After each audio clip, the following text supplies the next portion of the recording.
My name is Amy Kim, co-founder of the Macintosh Korean American Student Association. And my name is Libby Larson, and I'm the president of the Macintosh debate team. Thank you for tuning into our State House 72 roundtable, coming to you from Peachtree City, one of the localities represented in the State House of Representatives. Right now, we're facing one of the most contentious elections in our nation's history. In Georgia, a battleground state, is front and center. Now more than ever, it's important for Georgians to get out and vote this November. Tonight, we hope to give you the information you need as we head to the polls. Our team of youth leaders will bring 6 questions of our own and 5 questions submitted by voters in our community. Each candidate will have 2 minutes to respond to each question, including an additional minute to facilitate discussion. The candidates will alternate order each question for a total of 11 questions. This event will be recorded and uploaded on our YouTube channel, which you can connect with here at State House 72 Debate.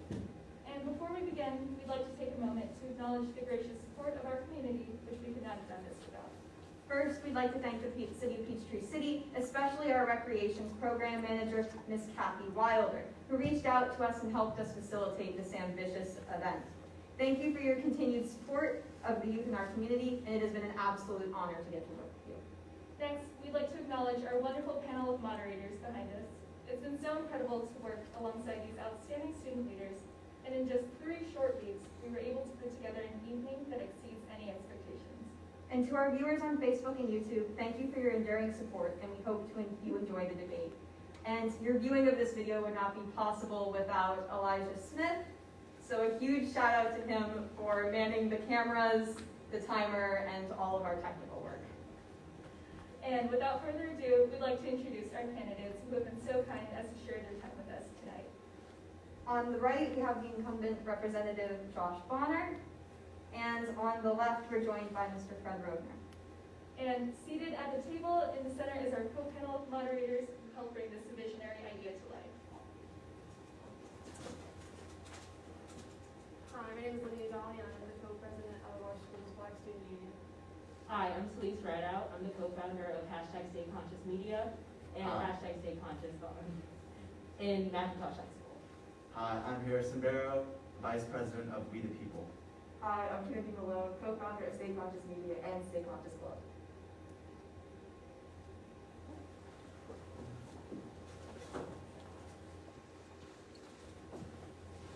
Okay. We will now begin with the coin toss to determine speaker order. Do either of y'all have a preference for heads or tails? Tails. Okay. Landed tails. We will begin the debate with Mr. Bonner.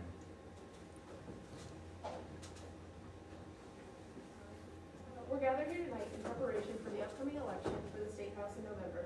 With that in mind, what has informed your decision to run for public office, and why do you want to be our State House representative? Mr. Bonner, you have 2 minutes to respond. Thank you for that question, and I really appreciate you guys putting this event on. It's a great opportunity. I appreciate Fred Rovner for being here. It's good to finally meet you. So when looking at why I ran for office, what motivated me, I had been politically active most of my life, but then in 2011 I was deployed to Iraq as a part of my Army Reserve Unit. While I was there for that 12 months, I saw that there were policies that were being enacted in Washington that were having a direct effect on our soldiers in Iraq. And I had resolved myself at that time to say if I ever had an opportunity to influence policy or affect legislation, that I would take advantage of doing that. So I got back in 2012, had to rebuild my family, rebuild my business, rebuild my life. And then in 2016, had an opportunity to run for an open seat at State House 72. I was reminded of what I had resolved myself to do, which was to take advantage to influence policy in a positive way. I love this community. This is where I grew up. This is where I raised my family. This is where I work. This is where I worship. This is the community that I want to serve. So all those things motivated me to run for office, and I was very fortunate enough to get elected in 2016.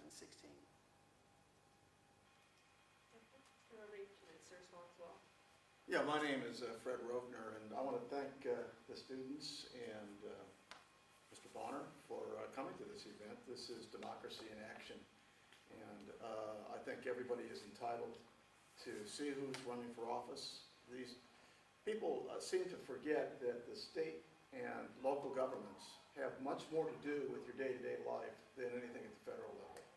And one of the things that motivated me to run for this was that I don't feel our state government has been doing what it needs to do to manage our state economy, our state health care, our state infrastructure. There have been things that have been happening at the state level that have interfered with people's rights to vote. And I frankly was going to retire and just decided that I'd had enough. I'd had enough of watching poor government. Now, why do I say that? I taught political economics for 10 years after I got out of the Army. I came back from Vietnam, got married, went to college on the GI Bill, studied politics and economics, went and taught politics and economics for a while, and decided that actually what I really wanted to do was practice medicine. And so I went on, we arrived here in Georgia in 1987. I went to Georgia State where I undertook a program of nursing and then later on family practice, nurse practitioner. And I'm the first nurse practitioner to actually graduate with a certification in emergency medicine through Grady Hospital. And I spent a number of years at Grady, where it became pretty clear to me that there was a lot of disparity in our healthcare system. There was a lot of unnecessary suffering, and there were things that could be done about it that weren't being done. And over the years, that has not gotten better. And at this point in my life, as much as I'd like to retire, I just felt like I needed to step up and stop talking about it and do something about it. Thank you, Mr. Rovner. And now we will be moving on to the education portion of tonight's debate. Alright, so, as high school students currently in the process of applying to Georgia universities, a large concern of ours and our families is the price tag attached to our education.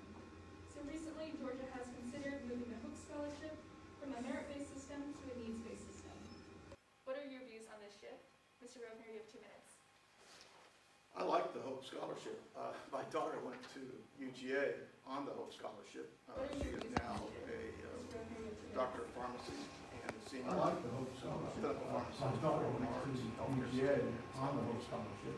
She is And now that helped pay for a her education. doctor of pharmacy. Anything we can and do senior, to make education clinical more pharmacist accessible for a large healthcare system. and in less Southeast. expensive.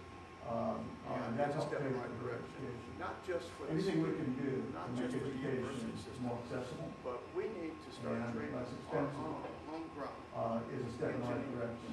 Not just for the students, not just for the medical university system, but we pharmacists, need to start training all our those own bits and pieces homegrown that make for a engineers, civilized community.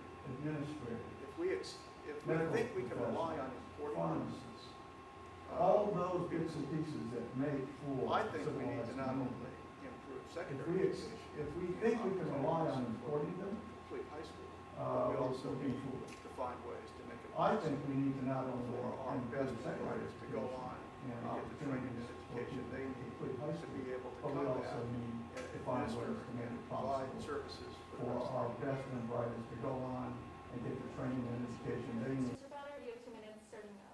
Thank you. Good question.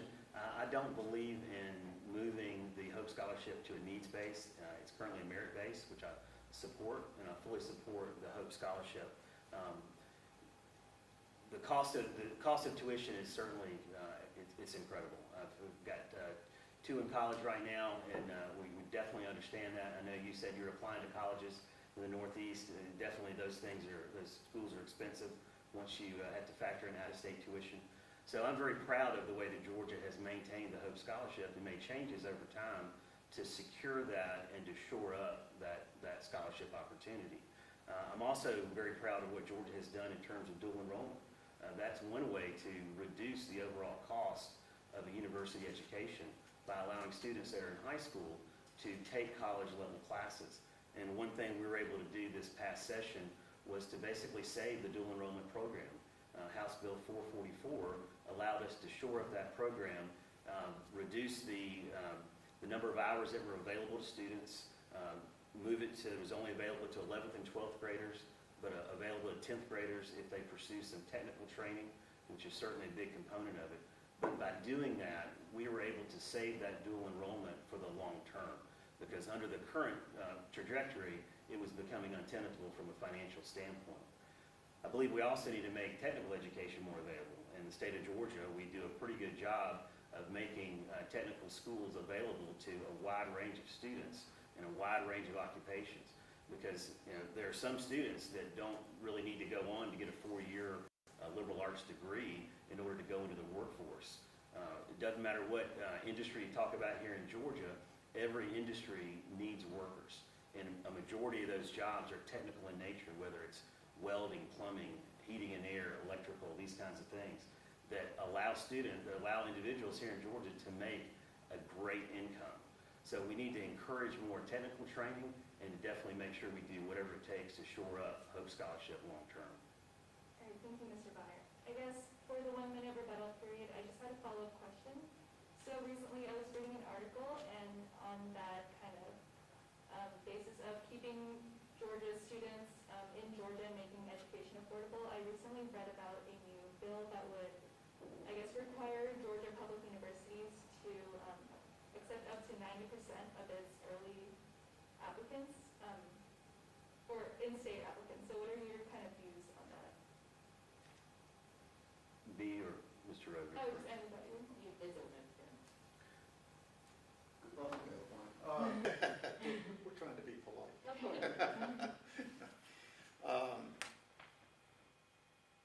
I'm not a university administrator, but I have taught at university level. And I've never really asked or cared about where my students came from or what their background was. What I cared about was their enthusiasm for the program and their ability to undertake the studies that they need to take. Placing false criteria on who can get in and who can't can be problematic.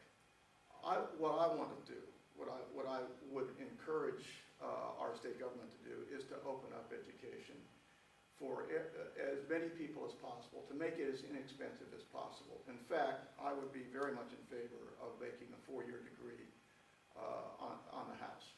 Let the state manage that so that people can at least get basic training and education. If they want to go on to higher levels of education, that's a different matter. Now, if you start limiting or placing criteria on people, on who can get in the program and who can't, you're going to miss out on some good people. All right, thank you, Mr. Rovner. So to answer your question, I'm not intimately familiar with that particular bill. I will say that I do favor some consideration for in-state students for our public universities that are supported by the state. So I think that if the state of Georgia is going to spend money to build these universities, maintain them, that there ought to be some sort of consideration for Georgians to access those universities with some sort of priority. I don't think it needs to be exclusive, but I do think that needs to be some sort of consideration.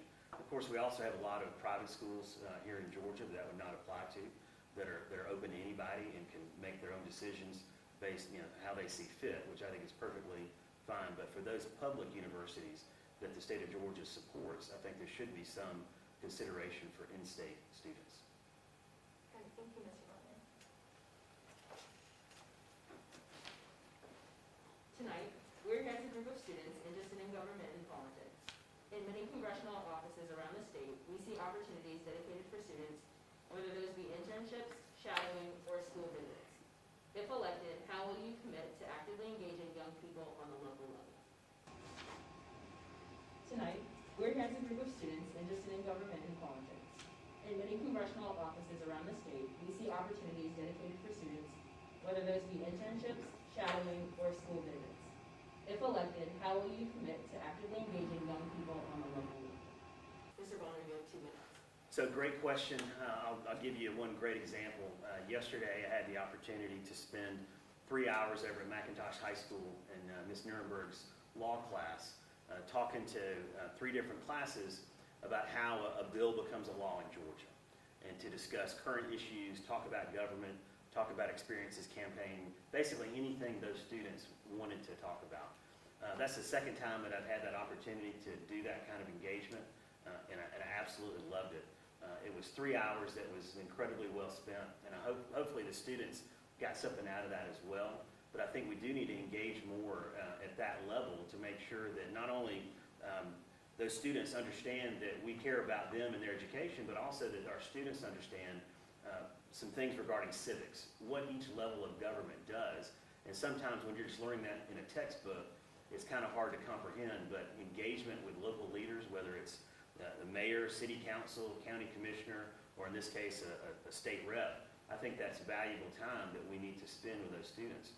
We also offer opportunities at the Capitol during our legislative session for internships for young people to come up and be a page, to engage in that process. And then, you know, a lot of young folks like to work on campaigns, which gives them kind of an idea of the political side of that.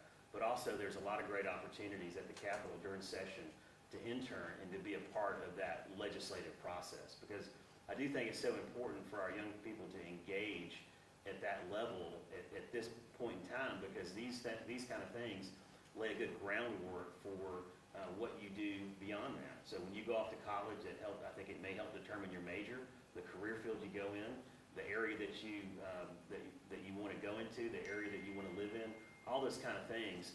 And so I've been real pleased at my ability to engage our students in that fashion. Thank you. Mr. Rovner? Well, it's interesting you should ask that question. That is actually a very good question. And let me put it this way. I have participated in training of medical professionals and nursing professionals for several decades. I don't get paid for that. I have medical students, residents, nursing students come and shadow me or do their rotations with me. It is a long-standing policy of mine that if a student wants to shadow me and learn about how the practice of medicine works, I am more than happy to have them. And I'm not alone in that. What I would like to see is that more people like me aren't so much interested in the bottom line as they are in the next generation. Who's going to be in the pipeline behind them? I have tried to retire a few times and have been told by medical directors, there's no one in the pipeline behind you. Notwithstanding the fact that I've had residents and students almost my entire career in medicine. I think there are things that can be done to encourage people in my profession to take on those students. I think there are things that can be done in most professions. My wife is a professional engineer. She's had students shadow her. She does engineering for the Air Force. And so there are lots of ways in which students can find out what the real world is like, not just what the classroom is like. As far as shadowing legislators and that sort of thing, that's a little bit elitist. Nobody ever asked me when I was a kid to go to the state legislature and shadow anybody. There was no opportunities like that. I don't say that that's wrong, but that's a very narrow thing. What I'm looking for, what I would want to have, is some kind of way in which we can encourage professionals and business owners to have people from the community who may be interested in what they're doing. Not just be interns, but actually get their hands dirty, get into it. Thank you, Mr. Rovner. I'm sorry. So moving on to our next question, it's a community question from Amanda Breland, an educator in the Fayette County school system. And she asks, the coronavirus has brought to light many issues within our community, one of those being how overburdened our teachers and education system is. With this in mind, what's your plan moving forward to provide continued value and support towards our educators? Rovner and Cup. Well, the coronavirus has thrown a wrench in the machinery, not just in medicine and in education, but throughout the community. It has not been handled at all like it should have been. I don't want to get into a lot of discussion about that, but in terms of education, let's get a few facts straight about the coronavirus. Right now, we are seeing a surge in the coronavirus. We are also noticing that it has mutated, and some of what people are getting is a different strain that is a lot worse.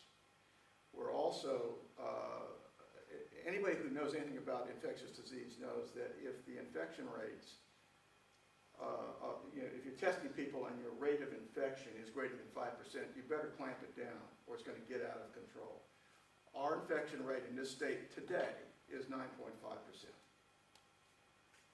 Now, we're going to send kids back into a petri dish.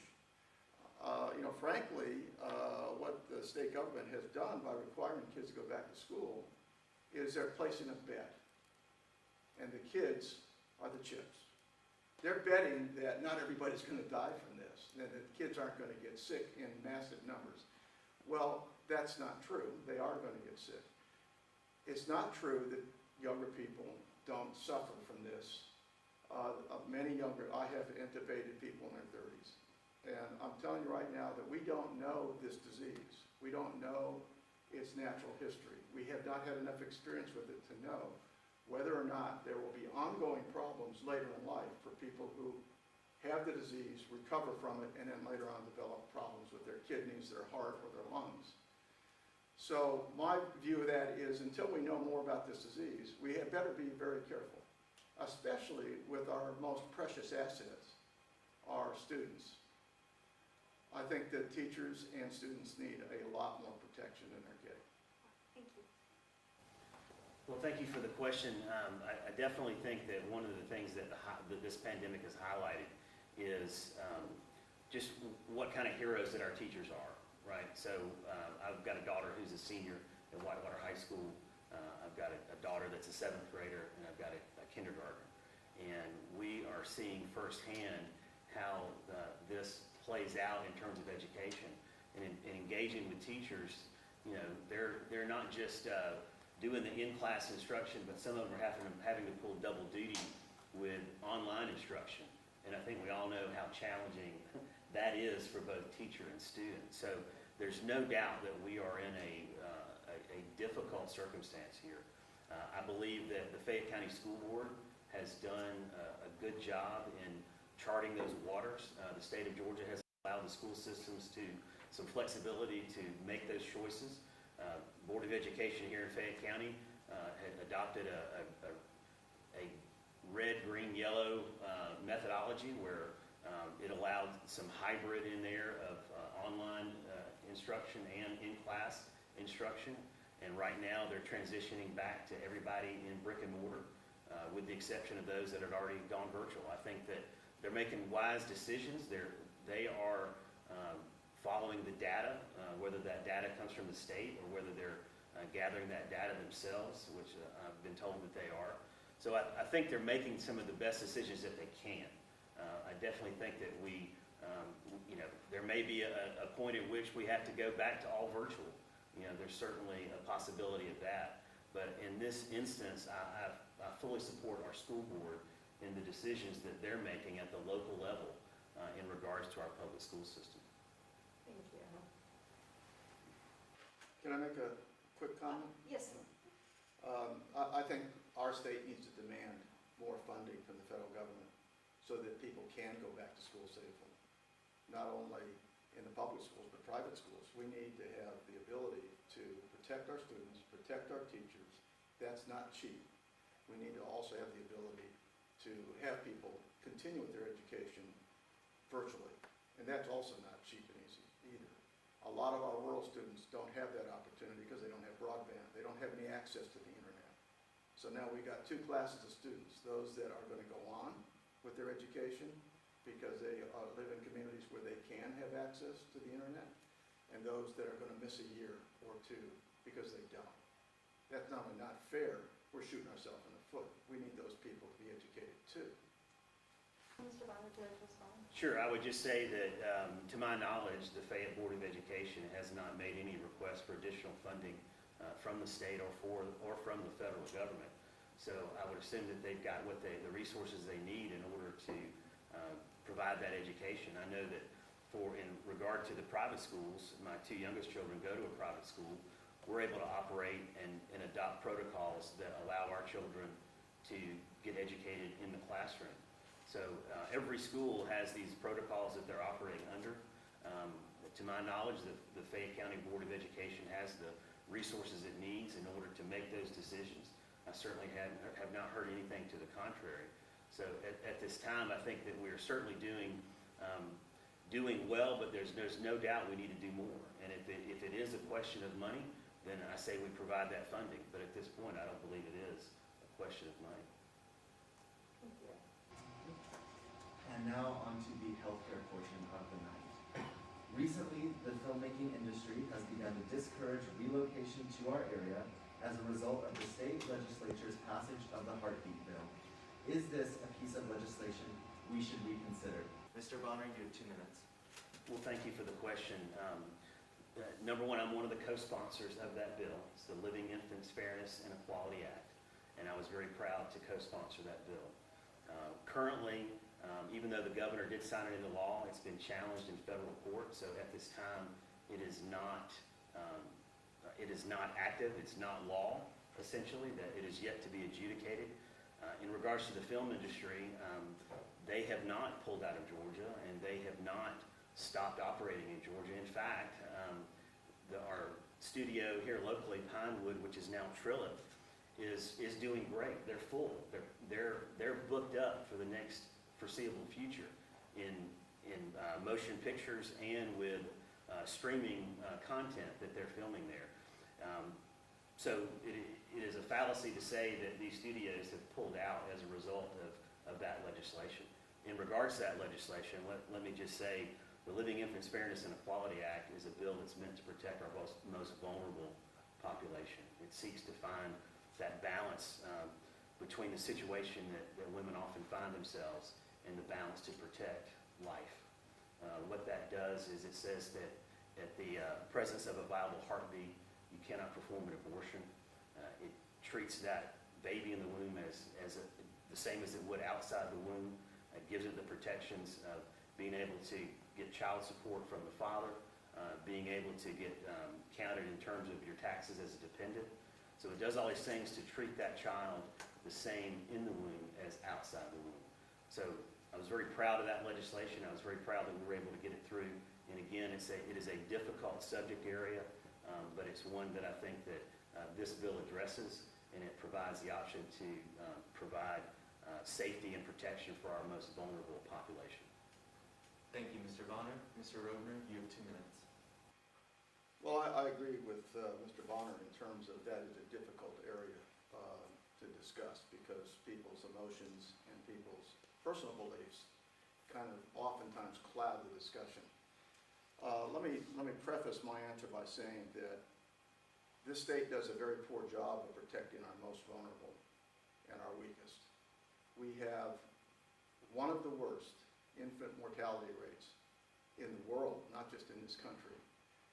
Infants in this state die at 2 to 3 times the rate that they do on average throughout the United States, and the United States does not have a great record in that regard. Pregnant women die, if they're white, at about 3 times the rate of the national average, and if they happen to not be white, if they're black, at 6 times the national average.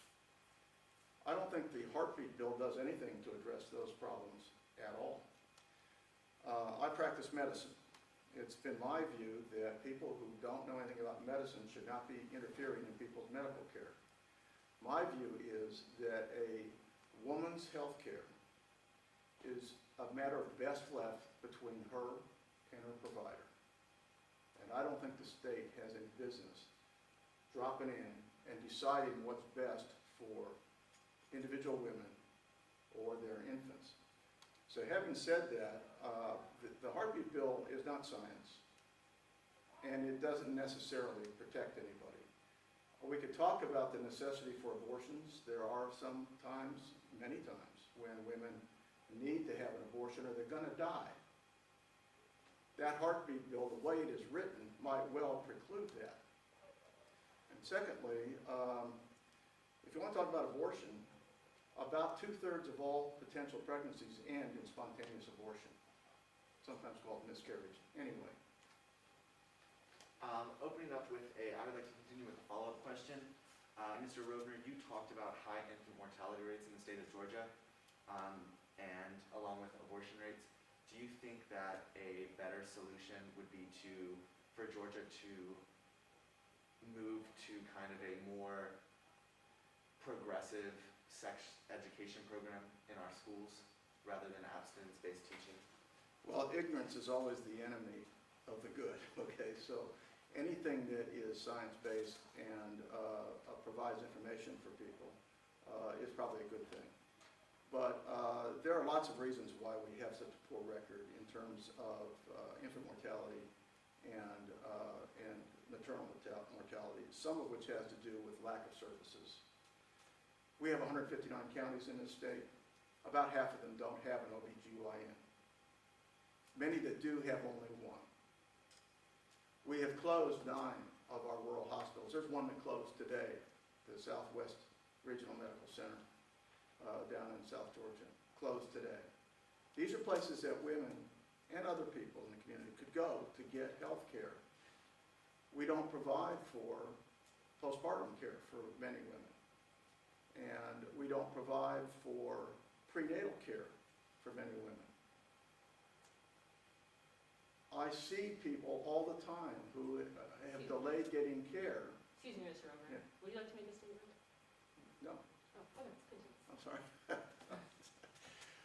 I see people all the time who have delayed getting care, and in this regard, women who have delayed getting care, that end up with tragedies because of lack of access to health care. So that's what the state can do about it. Education is fine, and giving people valid information about sexuality is a great idea. That's not, I don't have a problem with that, but that's not where the problem is. The problem is lack of access. Thank you both. We will now move on to the economy section of our discussion. We live in Peachtree City, a town that's been heavily impacted financially by COVID-19. Many Peachtree City residents are employed by the airline industry, which has also been greatly affected by COVID-19. Additionally, our town is home to a number of small businesses. How do you plan to facilitate a fiscal environment favorable to business, especially in light of the COVID-19 economic slowdown? You brought up some really good points there in terms of our economy. There's no doubt that COVID has kicked us in the teeth, okay? And our economy is flat. Now, it is true that we've seen some rebound in the economy in the last few months. And let me tell you why that is so. It's because of pass-through from federal funding that's allowed people to stay in their homes, pay their rent. Small businesses could pay their salaries. Even if they couldn't get people back to work, they could still pay people something so that they're not on the street or in the breadline. That money's dried up. One of the industries that's going to be hit the hardest is the transportation industry, and in particular airlines. They're laying off people left and right. I think, if I remember right, it was United laid off 30,000 people or something a few weeks ago. So what do we do about it? Well, one thing is the federal government needs to get busy and give people support. There are a lot of jobs that just aren't coming back. Tens of thousands of people lost their jobs, and those jobs are gone. There are thousands of small businesses that have gone belly up, and they ain't coming back. And anyone thinks that we're over this, and at the end of it, they are crazy. We're at the front edge of this mess. Not in the middle, and not at the end. And it's going to get worse. The disease is going to get worse. And as it does, more businesses are going to go belly up and more jobs are going to be lost. I think our state government needs to take account of that. And I think the federal government needs to get busy too. We didn't create this problem here in Georgia. The lack of federal response to this and the lack of a unified and sensible response to this has put Georgia in the teeth of this mess. We have one of the worst records in the country. Thank you, Mr. Rovner. Mr. Bond? Thank you for the question. So there's no doubt that Fayette County is an airport community. We've got the highest concentration of Delta employees in the state. It definitely is an industry that has been impacted by the pandemic. And I do expect that we will get some federal assistance specifically for that industry. I know Delta has achieved a good bit through furloughs, through early retirements, things like that, but I fear there may be more to come. In terms of our local economy and the things that are happening here, I will tell you that the one thing that you don't do is you don't shut down the economy. You don't come in and tell a business they cannot operate because of this pandemic. Governor Kemp had it exactly right. He says we've got to protect not only people's lives, but their livelihoods. To come in and tell that nail salon owner that you cannot do business not only takes away their livelihood, but that takes away their means of providing food for their family and eventually could just ruin them. So what we don't do is come back in and shut down the economy in terms of this pandemic. We've got to encourage businesses. I'm in the commercial real estate business. I'm a landlord. We do leases. Every day we're seeing the economy churn. We're getting calls, people wanting to start a business, lease space, expand space. Those things are happening now, and it's because Georgia has provided leadership. We have been a model for the country.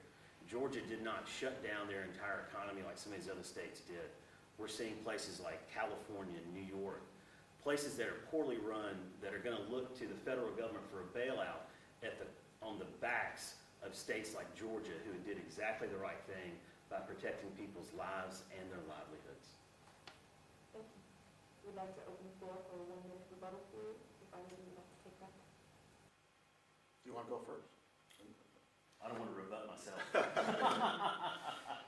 Well, obviously I don't agree with Josh. First off, we did a non-science-based approach, and this disease is going to get worse. And notwithstanding the fact that, yeah, people got to put food on the table and need to go to work, if the price of going to work is death, it's not much of an option, is it? My concern is that had we attacked this disease using sound science and using well-known, well-established public health measures, we would not be in the mess we're in now. I saw Governor Kemp standing right next to the Commissioner for Public Health admit that he didn't know that that people without symptoms could pass this disease on, with Dr. Toomey standing right next to him. Thank you, Mr. Rovner. Well, I'll just say that in terms of following the science, Dr. Kathleen Toomey is a scientist. And in fact, she is a recognized expert in her field. So to say that the governor would do anything contrary to what the science says would be to demean Dr. Kathleen Toomey, her entire career that has been dedicated to public service in this area.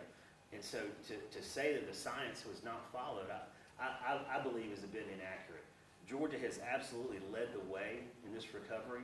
We are a model for the entire nation. That's why people continue to move here. That's why businesses continue to flock to the state of Georgia. We've been named the #1 state in the country for doing business for the 7th year in a row. We've maintained our triple bond rating. These are things that are important to attract economic development to our state, which provides for people's lives and their livelihoods. Thank you both. Now let's transition to a community question for Mr. Eric Larson. Fayette County has seen tremendous population growth in recent years. This growth is creating a strain on roads between Peachtree City and Atlanta. And Fayette County has very little in the way of regional public transportation, creating headaches for many workers in our area. As an elected official, how would you go about devising a better regional transportation plan between Fayette County and Atlanta? Mr. Bonner, 2 minutes to respond. Thank you for the question. So, we have experienced some growth here in Fayette County. I would not say it's explosive growth. I would say that the majority of the growth that has occurred in our area has been in Coweta County, in particular Sharpsburg, Noonan, and Sonoy, where Mr. Rovner lives. So I think the majority of that growth has taken place in those areas, and it has caused a good bit of traffic consternation, especially around that 54, Highway 74 corridor, that stretch all the way into Sharpsburg. And I will tell you that, that essentially those are local issues that we've got to overcome. The state cannot come in and mandate that a city or a county adopt a particular transportation plan. We can work with them to help fund the plans that they come up with, but in terms of the state mandating what happens, we just can't do it. The Peachtree City has already adopted their solution for that intersection at 54 and 74, and my understanding is that's due to start construction sometime in this next year, and that design is on their website for anybody to take a look at and review. In terms of transit, which is that public transportation you talked about, there has not been, at least in my time having grown up here in Fayette County, that our community has wanted to embrace things like rail, MARTA, trains, buses, things like that. I do know that just over in Fulton County in Fairburn, they recently installed a park and ride facility off of Highway 74, which I think is a good solution. It allows for people to essentially park there, carpool up to Atlanta or to the airport, wherever people work. I think that's a good solution, but as of now, our community has not wanted to embrace that public transit type of activity that includes rail, buses, and trains. Well, I agree with the premise of the question, actually.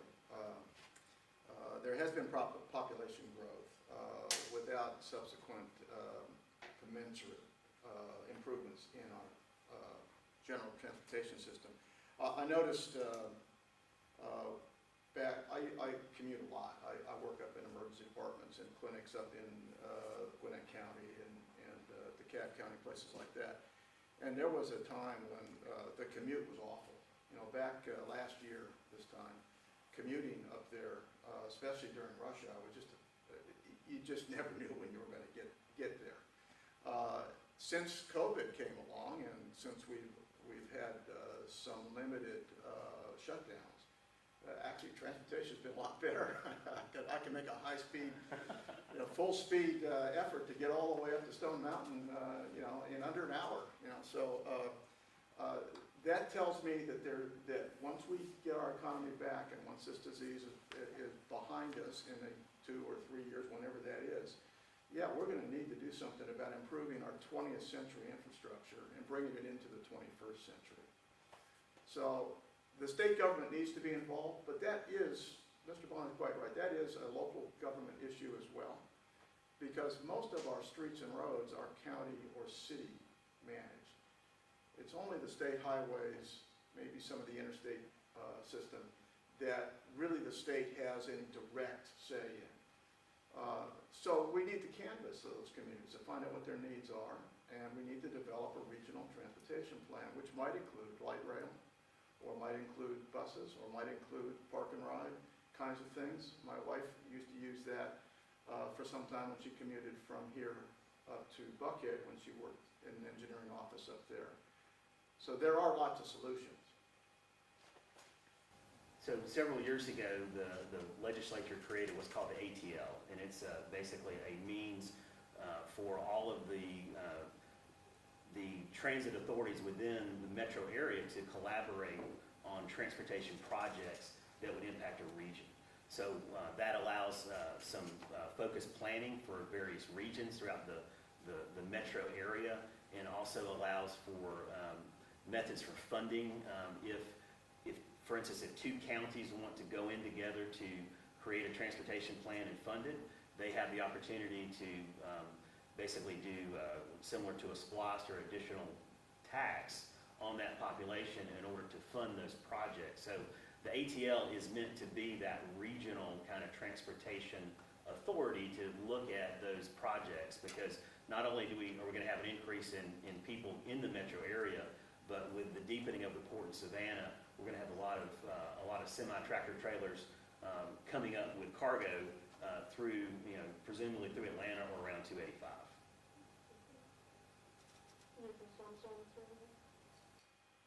Well, it's interesting. You should mention 285. That's one of my least favorite places to be. Years and years and years ago, when they were planning that, I was an infantry officer down in Fort Benning, we heard at the time, just being in Georgia, that they were planning this loop road around Atlanta. And everybody giggled and laughed that the original plan called for, wait for it, 8 lanes both ways. And that was considered to be just outrageously unnecessary. So they did 4 lanes both ways. And by the time they finished building it, it was obsolete. And it really hasn't gotten a lot better since.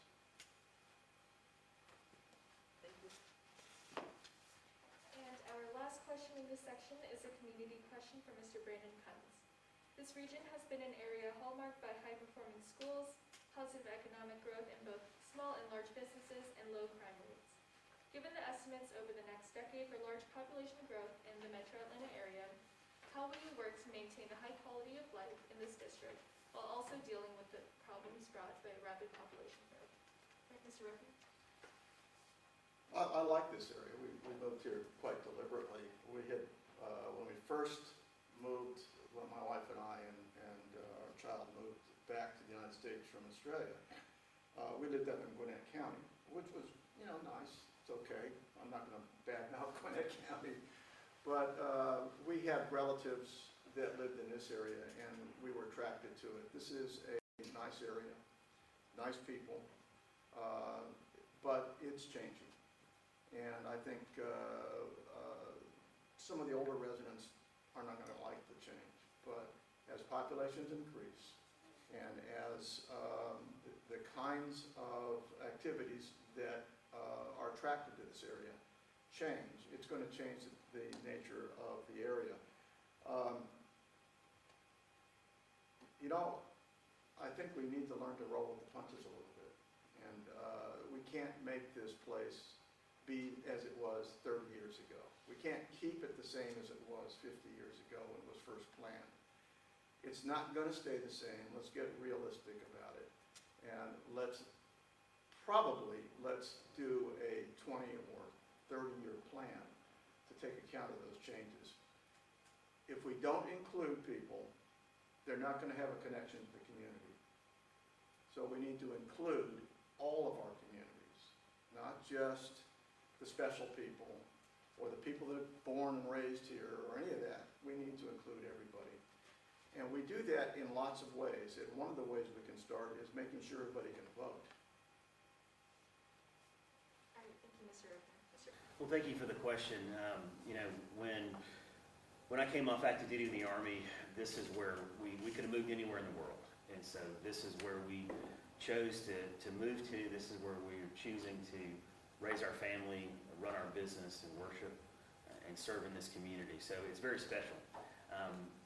We moved here for a certain purpose because we like this community. We like what it had to offer. Some folks want to change our community. Some folks want to make it something that it's not. We are very unique, not only in the state of Georgia, but unique in the country. When I interact with my colleagues at the Capitol and they find out where I'm from, they say, hey, that's the place with the golf carts, right? And I said, absolutely. We've got a little over 11,000 golf carts registered in Peachtree City alone. We've got almost 100 miles of golf cart paths that connect every part of the city, and it creates community in each one of our villages. And people are just amazed because they just don't have that, right? I said, at our high school, we've got more golf carts than cars in the car, right? Because students can drive themselves to school in a golf cart. So it's truly a unique community. And I do think we need to engage at every level. I believe, our city council needs to engage with our local population. City council needs to communicate to the county and the state what they need in order to empower the decisions that are made by the citizens, the residents of this community, to strengthen it and be the type of community that people moved here to be. We've got great schools, we've got great economy, we've got great access to health care, we have relatively low crime, we have all the things that make this place an attractive place to be. But the reality is you don't have to drive too far outside of our community before some of the things change. So we've got to make sure as a state that we do things that empower all of our communities, not just those inside of our county border. Great, thank you, Mr. Bonner. So I just had a quick question to follow up with that. So recently I know that there have been issues with school rezoning, especially with the growth of the Everton area and the Peachtree City area, and concerns that some other neighborhoods on the north side will be rezoned. And so, given that we do see these really big differences on SAT scores and the quality of schools based on McIntosh and different schools around, I guess, the county, are there ways that you as an elected official would work to even out these changes? Well, I'll tell you, of course, the decisions regarding rezoning are a Board of Education issue, so those would be more appropriately, directed to them. But I will say this, there is no reason why any family would not want to send their student to any one of the schools that are in Fayette County. There's absolutely no reason for it. So if we have a school or an area, a portion of the county that is subpar and parents don't want to send their kids to, we need to figure out why that is, and we need to make sure that that school is resourced with everything possible that it needs in order to make it a premier school. I mean, we ought to have students that are fighting to get into every single one of our schools here in the county. I mean, I'm a graduate of Fayette County High School. At the time I graduated, it was just Fayette County and McIntosh.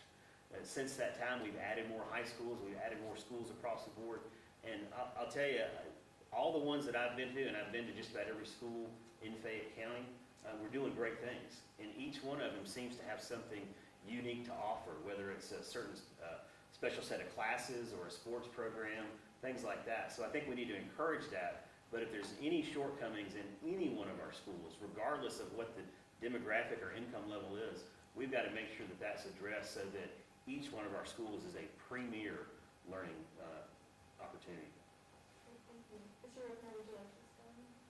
Well, a lot of this comes down to money.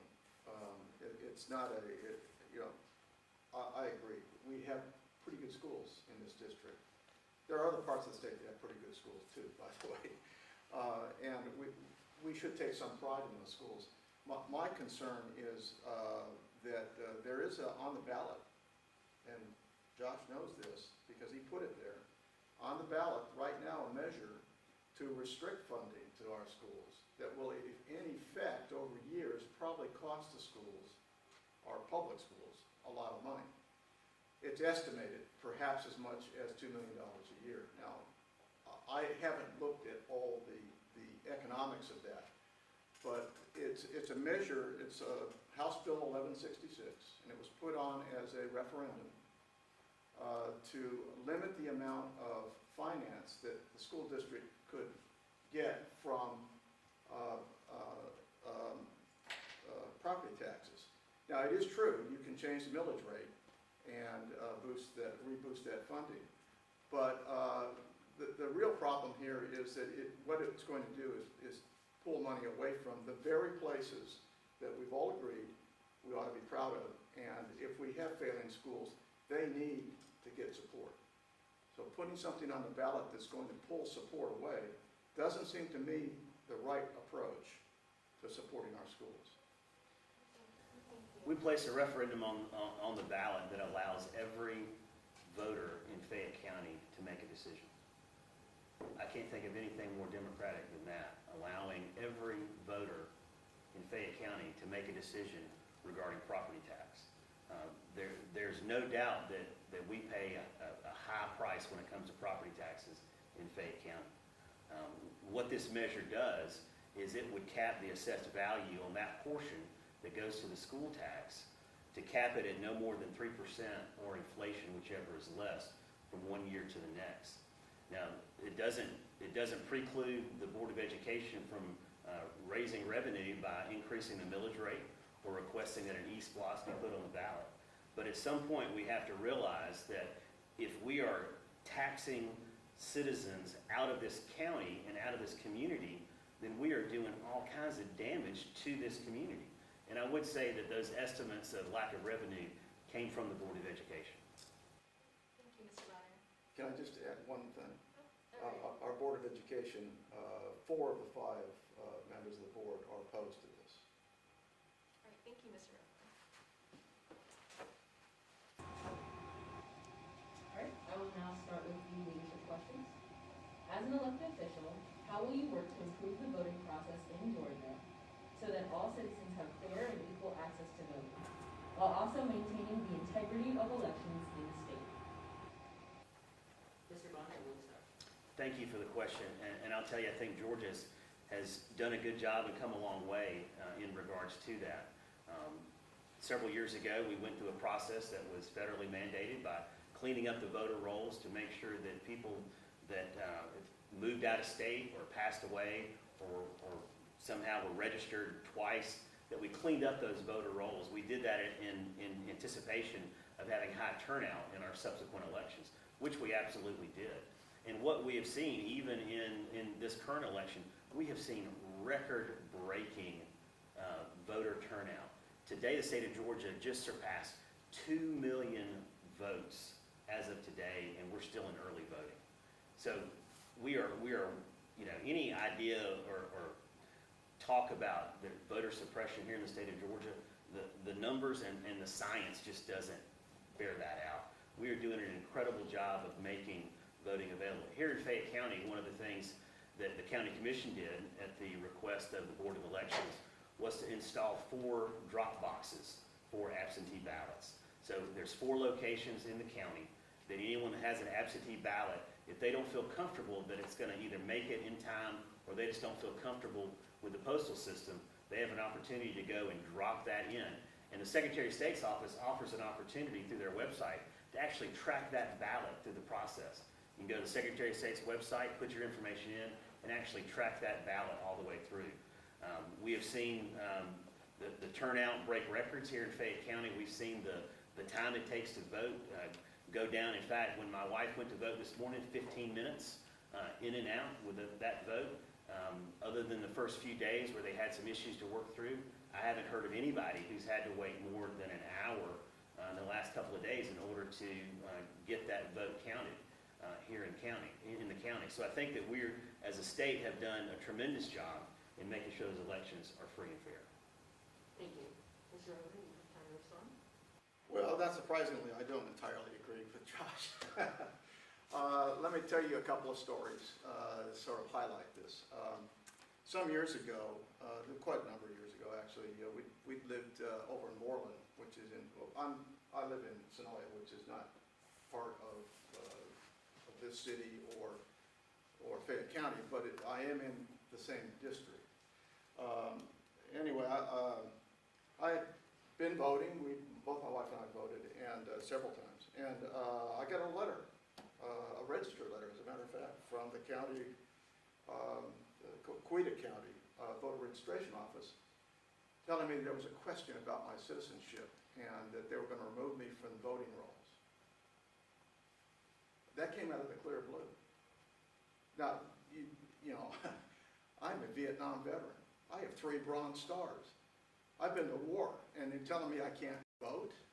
So I went down there with a passport, my discharge papers, a driver's license, and a gun license, and asked them, which one of these do you need? And all those are a mistake. Well, it turns out that little episode was actually part of a voter purging effort. Exactly what he's talking about, purging people from the rolls where there was any question or any challenge to who they were. I actually contacted the state government and complained, never heard back. So that's one story. Now, a more recent story, my wife and I had voted absentee in the last primary, and we were sent absentee ballots actually without asking for them, because apparently that was kind of automatic. We didn't pay much attention to that. We were going to vote in person, so we went and voted in person. And we get, after 2.5 hours waiting in the sun, we finally get to the voting booth, and we were told, well, you got to bring your absentee ballot back so we can cancel it, or you can't vote. And we weren't the only people told that. Thank you, Mr. Bonner. I would like to open the floor for 1 minute rebuttal.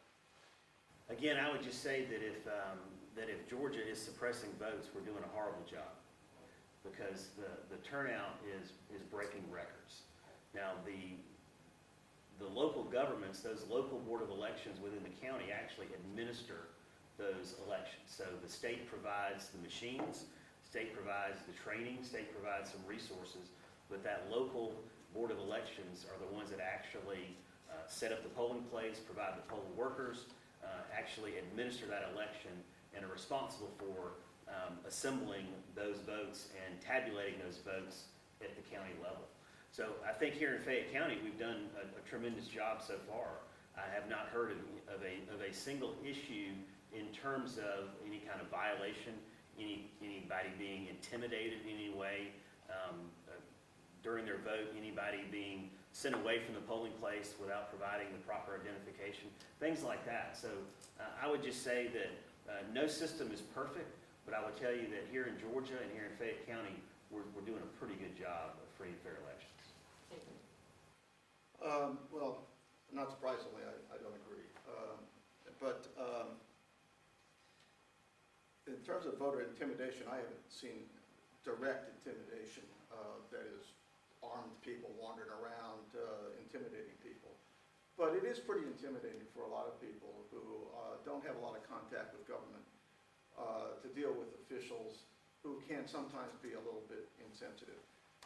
Our Secretary of State has not done a good job of managing elections, as evidenced by the primaries, as evidenced by long lines, as evidenced by purging people from voting rolls that don't need to be purged, giving people no opportunity to challenge whether or not they should be rightfully on the voting rolls or not. Thank you for your response. So moving on to our next question, as we've observed, especially on the national level, there have been numerous bills delayed due to partisan dispute. And recently we've read a lot of news articles about the value of reaching across the aisle in order to make the government function more efficiently. So if elected, if necessary, how will you work to facilitate that cooperation? And, Well, I've said many times, I will work with anybody of goodwill on legislation to benefit the state of Georgia and my community.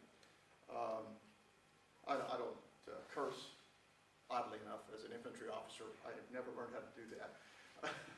And I don't call names, and I don't go after people. Ad hominem attacks are fallacies and have no business in politics. You and I aren't going to agree on a whole lot, but I agree that he's a decent guy and an honorable former soldier, or maybe you're still a soldier. And I appreciate his opinion, and I want to listen to it. We may not agree, but we can come to terms with our disagreements. We can work together for the benefit of everybody. What worries me at the state level anyway are special interest groups and single issue politics, which have no business in good government. Either you're going there to benefit and to assist your constituents to have better lives, or you're going there to fiddle your own fiddle. If that's why you're going, because you got some bee in your bonnet about some issue, you don't need to be in state government. You need to go with the idea that we're going to have good government. Yeah, so thank you for the question. I'll tell you, it's what I've done for the last 2 terms in office. The vast majority of votes that we take in the state house are overwhelmingly majority votes. I'd say probably 90% of the things are bipartisan issues that we pass every year in the House. About 10% or so we disagree. And sometimes we disagree with our own party. So it's not just that I focus on the policy. I will tell you, here in Fayette County, our delegation is 5 House members. There's 3 Republicans and 2 Democrats. On local issues, we are lockstep. We do everything possible to set aside any partisan differences and to focus in on what's absolutely best for our community. My seatmate is one of our delegation members, Deborah Bazemore, and I absolutely love Deborah. We've got a great relationship. I try to cultivate those types of relationships with all of my colleagues, regardless of whether or not they're a Democrat or Republican, so that we can, when it comes down to issues of disagreement on policy, we don't make it personal, but we understand where that difference is coming from, and we get in there, we make an argument, we make a case, and at the end of the day, we're all just a group of people that are trying to represent our communities the absolute best we can and make it work for the state of Georgia. So I will tell you that I'm already doing that, and I absolutely enjoy doing that. And there's great folks on both sides of the aisle, and I've enjoyed my time up there working with everybody. Well, I started out life as a Republican. My father was a lifelong Republican. Now, we got to remember, he's a World War II veteran, and Republicans in those days were rather different than they are today. But the first political campaign I was ever involved in was as a volunteer for the Barry Goldwater campaign. The first actual vote I cast for president was for, wait for it, Nixon. I regret that now. So I'm basically pretty conservative, and there are a lot of Republicans who I can certainly agree with on most things. He's quite right. If you look at the legislative calendar that Georgia had last year, you're going to find that a vast majority of those bills are indisputably necessary and good bills, and were passed with overwhelming majorities. The problem is that those bills that are divisive and aimed at special interests or aimed at personal attitudes cause a lot of division in our community, a lot of unnecessary divisiveness. We need a return to civility if we're going to actually manage the state of Georgia. Okay, and moving on to our concluding question for the night. I know that it's late and that we all want to go home, but I do want to ask one final conclusory question, and that is, if you could have voters take away one thing from your campaign, what would that be? Mr. Ronner, you have 2 minutes. Well, thank you. So I will tell you that when I first ran for office, I'd never held public office before. And so for me, it was definitely a step into the unknown and putting myself and frankly my family out in the public view, which was certainly a bit uncomfortable. But I ran on a platform of lower taxes, less government, and defending our constitutional rights. And so throughout the course of my time at the State House, I've been consistent in that philosophy. So if there's something that I see that's going to increase the tax burden on our citizens, or it's going to increase the size and scope of government, or it's going to somehow infringe upon any of our constitutional rights, those are things that I look at very closely, and more often than not, I'm going to vote against them, I'm going to work against them, I'm going to do everything possible to be consistent in the platform that I ran on. I don't always agree with my colleagues on the other side of the aisle. Frankly, I don't always agree with the colleagues on my side of the aisle, but I found that by being consistent and to being true to who I am has benefited me in my time in office, and I'll continue to do that. I'm very fortunate in that I'm able to come home every day from the Capitol when we're in session and sleep in my own bed and see my kids at least for a little bit and spend some time with my wife. And I'll tell you that keeps me very grounded, keeps me very humble. And so I'll definitely continue that during my time. But that consistency is what I would point to in being consistent in philosophy and being consistent in the way that I approach legislation and interacting with my colleagues. Thank you, Mr. Bonner. Mr. Rovner? Well, we can agree to disagree on a lot of things. For example, what our constitutional rights really consist of and what they really mean. But I do agree that more liberty is better than less liberty. I also agree that more voters are better than less voters. And I also agree that the truth and honesty are better than political nonsense.